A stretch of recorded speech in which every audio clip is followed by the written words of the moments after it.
Welcome to the State of Cyber War, a production of the CyAN Secure in Mind series of podcasts. Join us as we discuss international cybersecurity policy, information warfare, cyber defense, and how they affect the digital security of the world around us. Hi, everybody, and welcome back to the latest episode in the Cybersecurity Advisors Network's, or CyAN's, Secure in Mind State of Cyber War series of videos and podcasts. As usual, I'm here today with our colleague and fellow member Hugo Tarrida in Madrid, and I'm near Barcelona, so we have the very international global team of awesome, knowledgeable experts. And today we're going to change things around a little bit. Not only do I have my new glasses, so I actually look smarter than I am, which is not hard. But we're going to do a little bit of a history lesson, because what we have in the can for you is a 4-part series on a really cool topic. Specifically, what we're going to do is we're going to talk about encryption. And more broadly, we're going to start out with the relationship between Julius Caesar and autonomous military drone swarms. Work that one. Now, Hugo, why is encryption important for military battlefield applications? I mean, you have the obvious answers, right? Like, if you're going to battlefield, if you're actually going to engage the enemy, you don't want them to know. You don't want them to know your tactics, your communications, where you're going to attack, how many people, the way you're going to attack, when. That kind of information tends to be, since, I'm not going to say fairly recent, but it's been like 100 years since it's been encrypted. Before that, well, we used different methods, just messengers around. But yeah, basically, that's one big reason. Another one is, from what I believe personally, is more based on technological advances and approach. So you don't want the enemy, your rival, maybe some other power, country, government, knowing what your capabilities are. So if you're testing your own military forces within the country, so let's say maneuvers, if you're NATO, will join maneuvers and so on, you don't want Russia, China, or vice versa to know how well you're doing, how well you can prepare, what new models of attack and defense you're developing as well. New equipment, new military arsenal, weapons, just even like basic training styles. All that has to be protected in order to gain a military advantage over the enemy as well. Just in case a war breaks out, you have that slight advantage, which in a real case scenario, it can actually prove to be very, very important and as well crucial. So that gets into a really good topic, and this is one aspect in which this particular series of episodes is going to differ significantly from our previous ones. So in the past, Hugo and I have always talked about what I'm going to call hybrid warfare. So not really shooting war, pew pew, bang bang, but more kind of things like disinformation, cyber attacks, what an adversarial country or group or actor would use to either attack or defend during what we'd broadly call peacetime, or at least a let's say at most a lukewarm war. And today we're going to talk about the history of encryption on actual battlefields. And I would like to break this down in two different ways, 2 times. What we'll do, first of all, is we're going to have an episode where I'm going to take more of a lead, which is pre-World War I up to the end of World War I, and then Hugo's going to take the lead on Cold War II today. And then, in 2025, we're going to have a big surprise for you, because we're going to talk about some really, really cool modern day applications. And this gets into the differences as far as I'm concerned. So on the one hand, you touched on this, we have what I would call command and control applications. So things like, controlling drones. I mentioned drone swarms before. These are actual functions where you have a control function. You're trying to control either a piece of weaponry or an autonomous system or what have you, as well as give orders to a unit. And then I have, I would say there is the pure communications aspect, which is what you touched on. You don't want the adversary, the enemy, the opponents to know what you're doing, what you've got, where you are, where you're going, that kind of thing. I would furthermore break things down in another dimension between the tactical slash operational and the strategic aspect. So where we talk about strategic, this is what you were talking about, which is, for example, disposition of forces at a macro level. I would also include things like diplomatic cables in that. So the more peacetime but not exclusively applications. Also things like where are you sending the fleet? Right? You know, what are your long-term strategic goals, that kind of thing. What are the orders for your ambassador in country XYZ? What's their negotiation leeway? Whereas a tactical thing is basically go over that hill. Here, there's the bad guys, and you know, so they all kind of bleed into each other. But roughly speaking, we can break it down this way. And the reason I asked you this is there is essentially a gigantic amorphous blob of history up until, I'm going to say, World War One, kind of, but more the 1920s and 1930s, where it's mostly what we're talking about. The encryption aspect is mostly going to be at a strategic level. So, have you ever heard of a Caesar cipher? I haven't. What is it? What is a Caesar cipher? Now, history lesson. Gather around, younglings. A Caesar cipher is basically a substitution cipher, and I'm going to grossly oversimplify things with the level of incompetence of somebody who flunked most of my medium to higher division math courses in university. So I'm not going to pretend to really be able to explain for dummies what this is. But it is essentially a substitution cipher. And this is the nature of most ciphers until probably about the 15th century CE. Essentially what you're doing is, you know, from essentially the time of the Egyptians, the Babylonians, you would have either straight substitutions or you'd have some kind of a formula of substitution where you'd have, you know, a word or a letter that is changed for another character using some formula, some simple algorithm.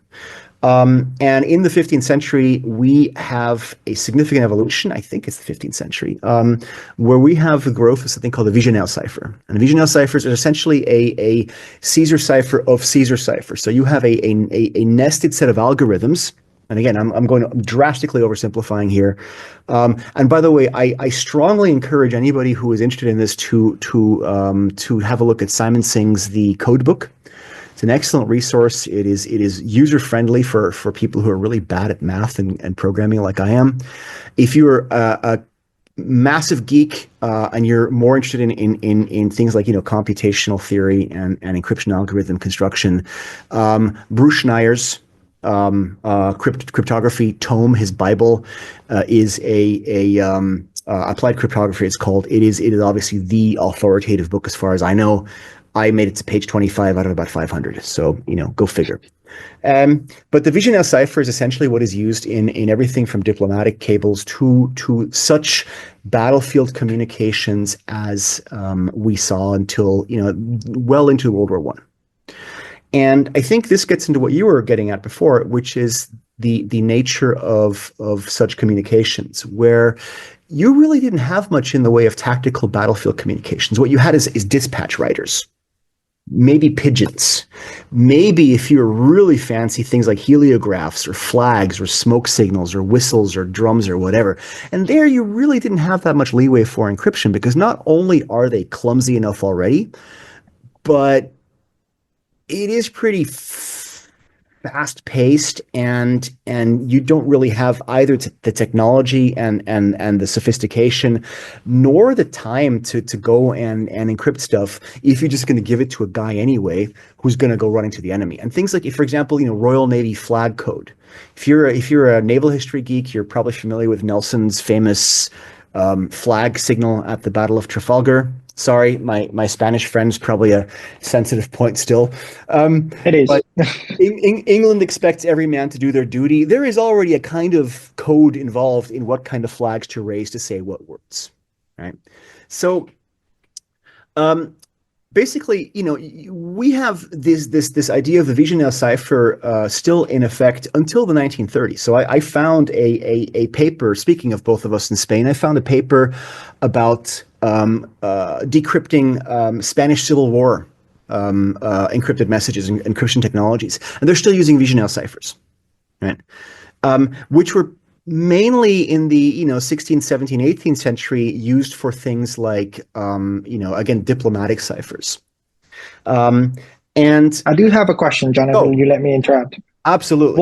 What would the weaknesses be? Let's say, for example, obviously you have a messenger running through the battlefield from one point to the other. He can get shot, taken down. The message never arrives. If you have, for example, naval flags, an enemy ship might see them, might not completely understand what they're meaning, but it might sense something's coming. Any other kind of like weaknesses for It kind of constant messaging? it's always a danger, and I think part of the advantage, or if you want to call it that, was that until about really into World War One and the German, stormtroop tactics, you generally had large unit tactics. So you were more focused on controlling a whole bunch of dudes, getting them into one place in a line and shooting at the other guys. So you're not really talking about a huge amount of sophistication in things like small unit dispositions, right? Where the weaknesses are really come out, I'm glad you asked this, is the reason why I want to quickly talk about terminology, right? We have three main words here. This is cryptology, roughly the science of encryption related stuff. Cryptography, cryptographos from the Greek, so hidden writing, so the actual encryption, and cryptanalysis, the decryption, the analysis of encrypted traffic to decrypt it. And the weaknesses come when you have a sufficiently capable mathematician or even brute force capability that is able to intercept these things. So one specific example I came across is Mary Queen of Scots, who was basically done in because of a letter that was intercepted and decrypted. Or the Venetians. I'm looking for the name of the guy here. Um, I have it in my notes here, and I'm unfortunately a little bit stuck. The Venetians in the I think that the 16th and 15th century had one of the most sophisticated decryption and cryptanalysis capabilities in the region because they're a merchant power, right? So a lot of what they were dealing with is information. And if you're able to intercept, for example, diplomatic cables, you could then decrypt those. But if you have a dude on a horse running to, the colonel and whom he's telling to move his 1,000 guys over there, I mean, on the one hand, you don't really have the time to deal with encryption, decryption, and on the other hand, I mean, sure you can intercept the flag signals, but I mean, ships take so long to turn, in the age of sail, or big units take so long to move about. Is there really that much value in that? I'm gonna ask another question. Could it also be due to the nature of warfare itself? So, for example, it comes to my mind 100%. in Napoleon era, you would not actually win the war by invading the country or taking over. You would win small battles until the enemy's army is completely defeated, and that's it. For example, the Battle of Waterloo. It's more on, from what I'm understanding, of intelligence regarding where the enemy is going to be, at what time, and prepare beforehand to meet them at that point, rather than trying to know what their tactic is going to be and Exactly. try to Exactly. take another point of view. Exactly. No, Waterloo is not what I would call a small battle, but if you compare it to something like the Battle of the Somme, right? I mean, yes, it's a small battle. 100%. That's exactly the point, right? It's Giovanni Soto is the name I was looking for. So, you have, guys like there's a famous Arab manual on cryptanalysis called, and I'm going to massacre this horribly, Risala fi Istikraj al-Muamma, or a manuscript on deciphering cryptographic messages, which was the biggest model of this discipline until the 20th century, basically. And these things, as you say, these were aimed at not, immediately tactically what's my military unit doing, but more kind of like, where am I moving my army, right? So I can have this battle here, this battle there. And it was really only until about the late 19th century when we start seeing a more consistent scientific approach to cryptanalysis. Outside of these specific examples, the Venetians, as I mentioned before, and this Arab gentleman, Al-Kindi was his name, who kind of wrote this more kind of a theoretical tome about how to do this cryptanalysis. And In World War One, this starts changing because you start getting much bigger armies, you start getting smaller unit tactics, you start getting radio, right? We did a couple of really awesome episodes that you should check out on undersea telegraphs and undersea communications cables, and people start deciphering these. So the famous example here is the British Room 40 cryptanalysis organization, which is originally very improvised, right? The learning by doing and deciphering something called the Zimmerman telegram, which is a really dumb German attempt to get Mexico to declare war on the United States. The British intercepted it because they basically controlled all the undersea telegraph cables, decrypted it, gave it to the Americans, and that was not very popular. Yeah. But it's as you're getting at, the military tactics change, the requirements change, right? So in the 19th century, you have people like Charles Babbage, right? The inventor of the so-called difference engine for the history computer geeks here, who start building mechanical machines to do things like decrypt Vigenel ciphers. Again, not really that operationally used because the application of encryption at a tactical level isn't so much a big deal, but you do start seeing this. And then in 1916, you have again the British creating this really pretty much first serious military cryptanalytic function, this Room 40, and a lot of this was based on a code book that was left or lost by a German mission to Afghanistan during an attempt to get Afghanistan to basically revolt and declare war on the British in what's now Pakistan and cause chaos there and get pressure off the German front. And the Germans only created their own Abhördienst or listening service, translated in 1916 as well. And in these early days, a lot of this was really based on code books. So symmetric cryptography, where you have a code book of code phrases, and everybody has to have these. The U-boat at sea or the guy at the front has the same code book, and if you lose the code book, good luck to you. And this is why the British are able to start cracking these German codes. So, but it's really only in the latter 2 years of World War I where you start getting these much more dynamic, fast-moving tactics, which are no longer what you just described, right? These Napoleonic, big strategic movements. And this all goes to hell with the Americans. Sorry for the glare on my glasses here because I'm moving my notes over. In the 1920s, there's a very famous phrase. I'm trying to remember what the guy's name was who muttered it.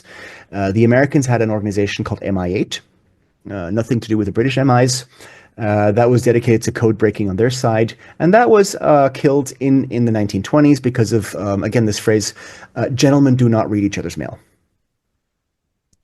That's a cute, I'd say, approach to dealing with your adversaries having encrypted messages. Seems a very peaceful response in a badly timed war period. Very. Thankfully for the Western democratic world, not everybody was thinking that way, because in the 1920s, you also start seeing, things like a Hebern machine, which is a rotor-based cryptanalytic function. And especially in Poland, the rise of something called the Bureau Cifro, or the Cipher Bureau, and a gentleman called Marian Rejewski, who is one of the absolute early rock stars in cryptanalysis. So these symmetric codebook based ciphers, they start getting replaced by rotor ciphers. And rotors are essentially, everybody watching this hopefully knows what the Enigma is. You've heard the Enigma? Yeah, the German encryption machine used everywhere during World War II with different rotors just to get the message encrypted and then decrypted by the same machine when it gets delivered.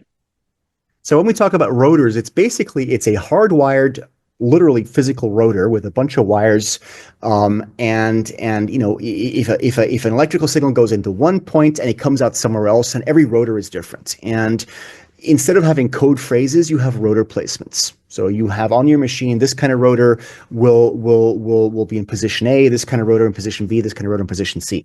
What the Germans did on top of that is with the Enigma, what's really cool about this, they not only had multiple rotors, they'd have sequences of rotors, and they would also have another encryption mechanism on the keyboard itself. So this is fairly complicated. This is used for commercial use as well. And the Enigma machine is not the only one of these. There's others. There's also the Lorentz cipher, same basic idea. This is technology that stuck around till the 1950s. But the Poles, being pretty underfunded and militarily, they figured out pretty early that Germany is going to be the next big challenge. Turns out they were right, and they started working on this, and they actually managed to make some pretty significant progress in breaking Enigma in the early 1930s. And thankfully, they were able to get this to the British. So by the time that they were overrun in 1939, there was already a pretty good start on building the capability to decrypt the machines and the processes to decrypt these. And this leads us to World War II. And we have now in the UK primarily, the famous example is Bletchley Park.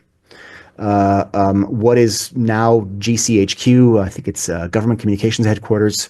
And this is a giant country estate that is dedicated to cracking German codes. A lot of famous mathematicians, among them tragically Alan Turing, were involved in this. And it wasn't the only effort. So you had, on the one hand, this huge project to build essentially computers. Colossus being among the first. I'm not sure if it was the first dedicated to code breaking purely. Top secret until quite a few decades after the war, but also things like human code breakers.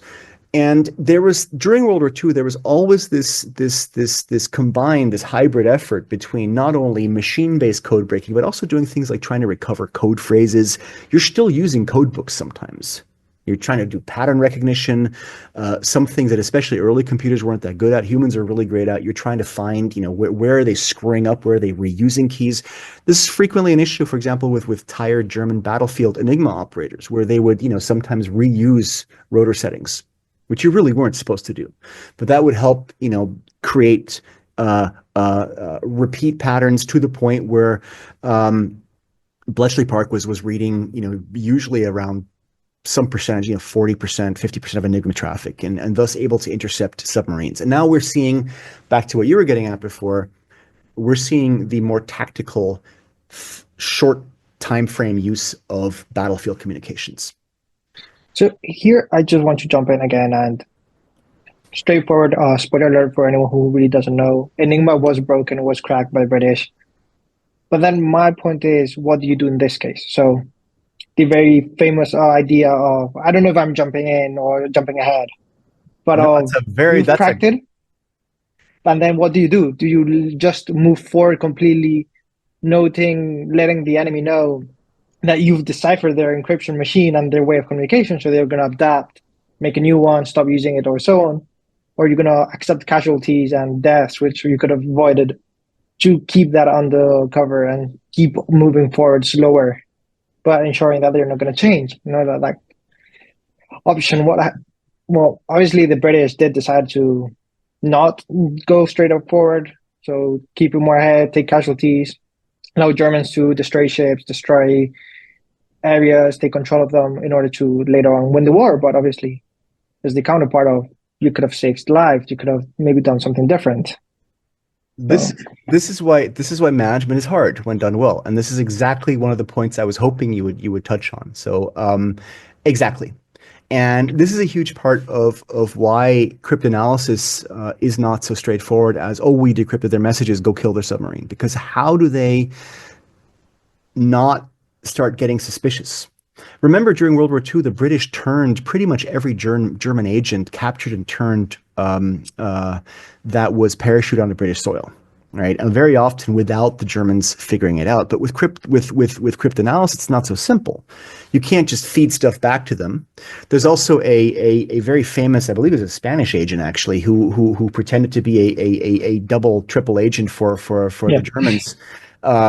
During all of World War II, and he was actually decorated by the Germans while he was feeding everything to the Brits. It's a fabulous story. Fun fact, he was also decorated by the British. He's decorated by, it's amazing, right? And this was frequently an issue, and there is a whole discipline dedicated to, how do I act on this first of all, how do I decide which of my decrypted intelligence is, um,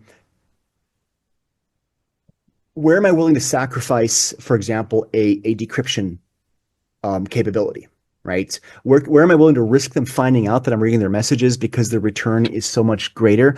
Where am I willing to accept casualties? It's a very good point, and there's frequently an issue. Um, there are some amazing examples that are not really encryption based of dealing with exactly this dilemma. So, for example, the reason why children nowadays, the famous one is why they're told that rabbits have good eyesight because they eat carrots. This is the whole thing with Bugs Bunny eating carrots all the time, was because British children during World War II were fed this idea that the reason their night fighter pilots were shooting down a lot of German bombers at night is because, well, they ate carrots, right? And instead of letting the Germans figure out that they have really good aerial interception radar. At the same time, they had a lot of carrots in the UK because they grow pretty well there. So, get the kids to eat the carrots and get the Germans to believe. I don't know if it's an apocryphal tale, but it's exactly an example of trying to avoid um, uh, unmasking this kind of information. So the enemy doesn't really know what your capabilities are. Yeah, I was going to jump in for just a second and say, go to the other side of the pond, to the US. There's a very famous, well, not famous, like interesting story, which is the US did have the intelligence for example, Pearl Harbor. They Mm-hmm. had the messages, they had all the communications of the attack, the movement of the Japanese fleet, and so on. The point is, they did not have enough resources, or did not give enough resources to decipher the communication itself.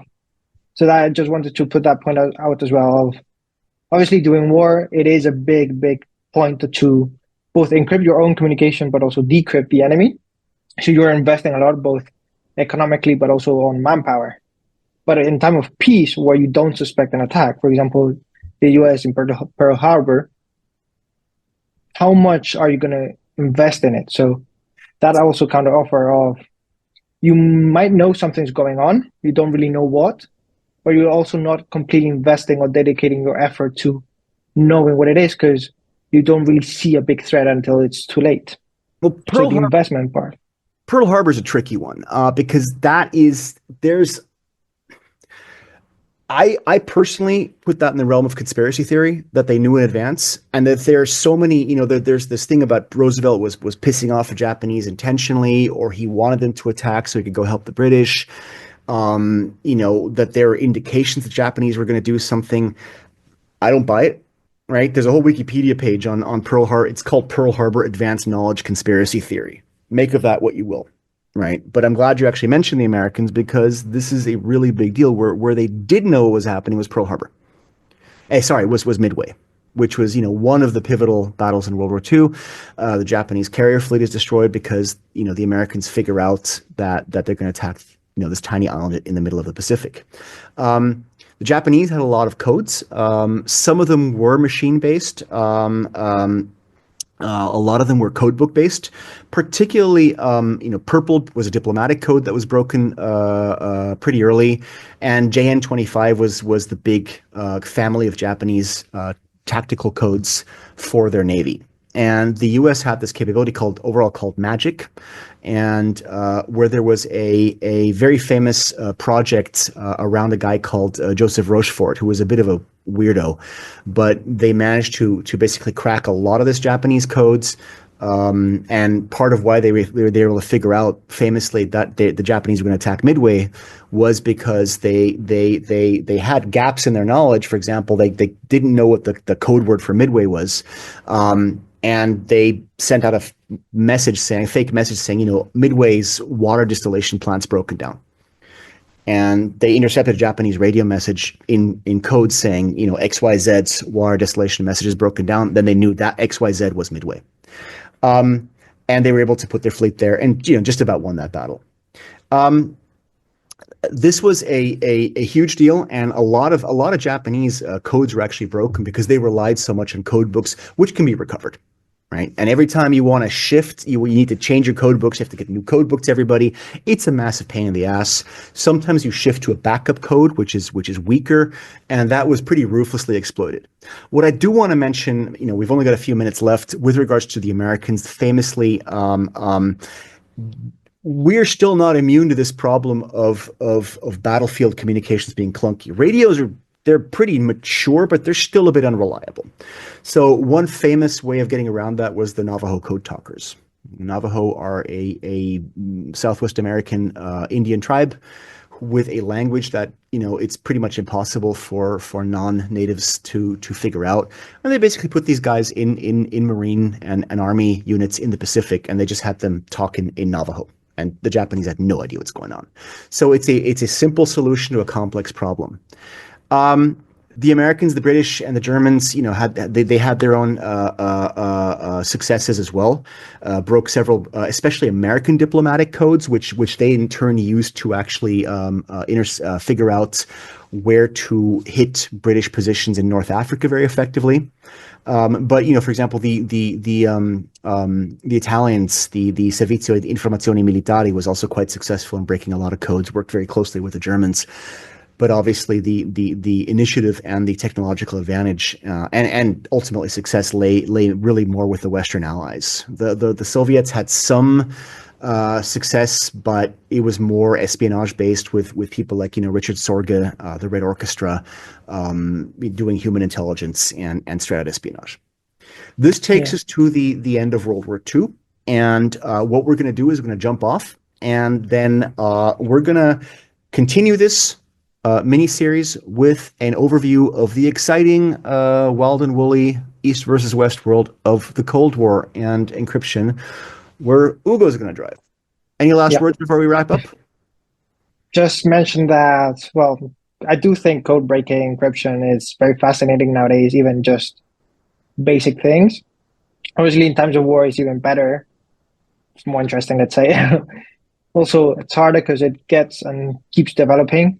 But also, there's very, let's say, stupid mistakes that allow for decryption to actually happen. So, for example, you mentioned Germans getting lazy and not changing the voter. There you go. Oh, yeah. At the time, you don't actually think about it, but obviously it does have a big impact. Or, for example, the Japanese, instead of suspecting that, oh, they're sending this message, let's changing up a bit, let's not give our position or our code names straight away.